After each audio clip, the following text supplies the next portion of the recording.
Well, I was really proud of our guys, because, UNCW was very physical. Heading into the game, we knew that they were a physical team, and, we had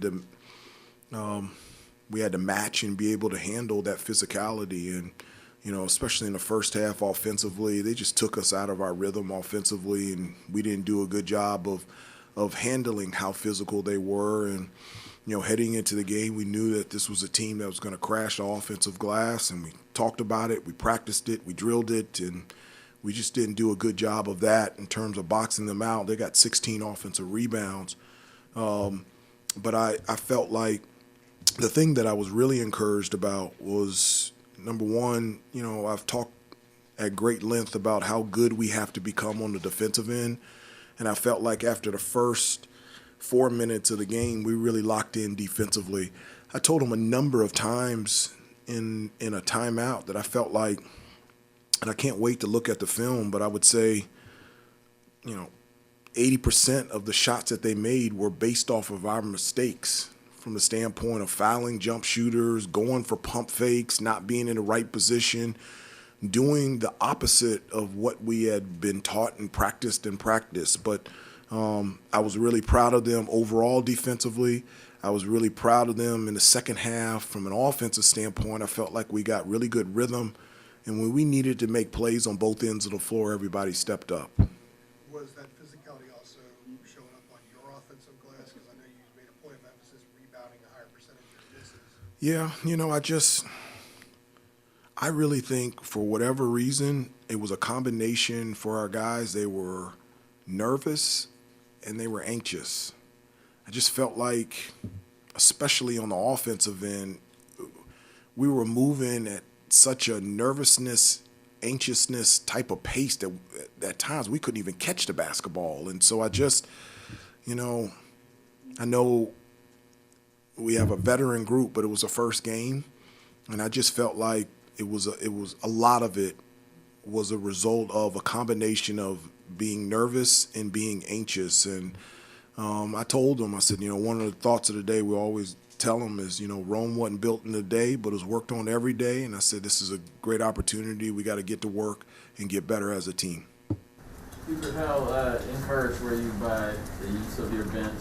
Seth Trimble in particular seemed like he had a good stretch. Yeah, he did. I thought Seth played really well when he was out there on the floor. He's a guy that is just gifted athletically, and he can do a number of things on both ends of the floor. He's a really good defensive player. I know a couple times that he fouled shooters when he didn't need to, and then on the offensive end, he has ability to be able to attack the basket and be able to finish. He was able to get that and one situation. Made also a couple free throws, and I thought DeMarco played really well coming off the bench. I thought the 6 minutes that Tyler Nickel was in was huge for us, and he's going to continue to get more minutes. And I thought, in the first half, the minutes that Dontrez Styles played, I thought was really beneficial to us as well. Coach, we were just told that 4 assists for the team was the lowest since 1980 for a Tar Heel team. What was UNCW doing to sort of shut down those offensive opportunities? I don't think it was, UNCW is a fantastic basketball team and extremely well coached. I think the reason why we only had 4 assists didn't have anything to do with UNCW, had everything to do about us. One of the things that we pride ourselves on is passing up good shots to get great shots. We always talk about having spacing and balance and movement and a combination of player and ball movement. And for the most part, especially in the first half, that just wasn't there. I really think everybody when I talk about anxiousness from a standpoint of just wanting to do something good and make something happen instead of being the facilitator. And I really, my hope is, and I think it was first game anxiousness and nervousness that uncharacteristically put us in a position offensively where we weren't sharing the ball like we usually do. Footnote to that is the 3 assists by UNCW are the fewest we've allowed in the game since 1975. So 7 total.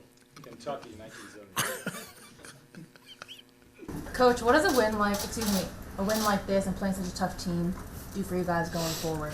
Well, I've only been a head coach for a year and a half, but one thing that I have learned is it's very difficult to win at this level, and a win is a win. And even though that, there's some things that we normally do better and we have to do better, I was really happy and I was really proud of the way that they responded tonight. In a situation where plays needed to be had on both ends, we always stepped up, and so that's very encouraging. And so, I told them before,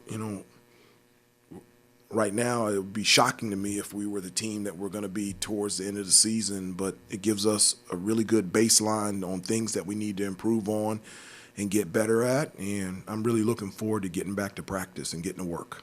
Coach, how can you speak to the environment? I think they said there was over 4,000 students. A lot of the players voiced it was like an ACC environment on a 9 o'clock on a Monday in November. Can you speak to the environment? It was amazing. When I walked out of the tunnel, it was the energy was live. It was really unbelievable, and so just the support and the buzz around this team has just been off the chart. I'm so thankful for the fans and their support, not only tonight but all last year. I want to send a specific and special shout out to the student body. I mean, all the students, they sold out all of their seats. And so, it makes a difference. It made a difference for us at home last year. It makes a difference. It made a difference for us tonight. When we have that type of support, whether it's a Monday night at 9 o'clock or a Friday night at 7, it doesn't matter.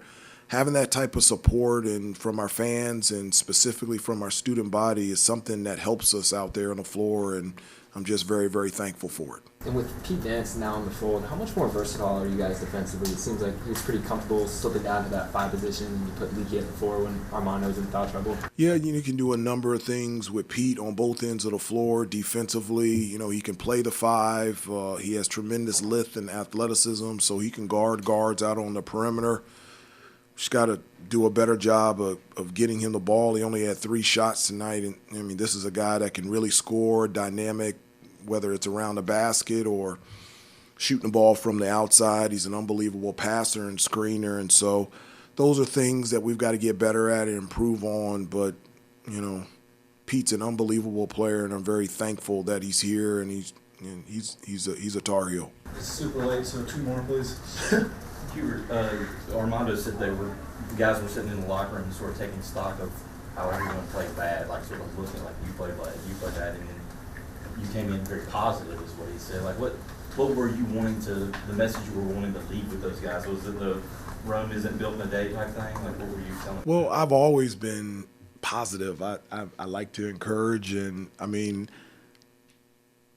all of us, and including here, knows that we didn't play our best. And there's things that we have to get better at and things that we need to improve on. So to go in there and tell them things that we already know, I just didn't see a point in that. But aside from one of the things that I did tell them, I said, sometimes people have problems that they can't fix.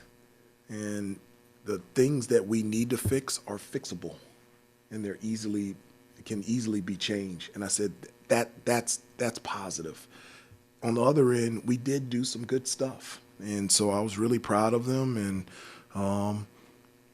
just told them that we got to get to work and we got to continue to improve. But I love this group. I love being around them. I love coaching them, and I'm excited to do this year with them. Take one more. RJ and Caleb had, I think, 17 points each. It seemed like in the second half they were kind of trading back and forth with some of the big shots they had. How do you see the way they performed today fitting in the big picture of what you want from them as a backcourt this year? Well, I mean, they're one of the best, if not the best, backcourt in the country. I mean, they're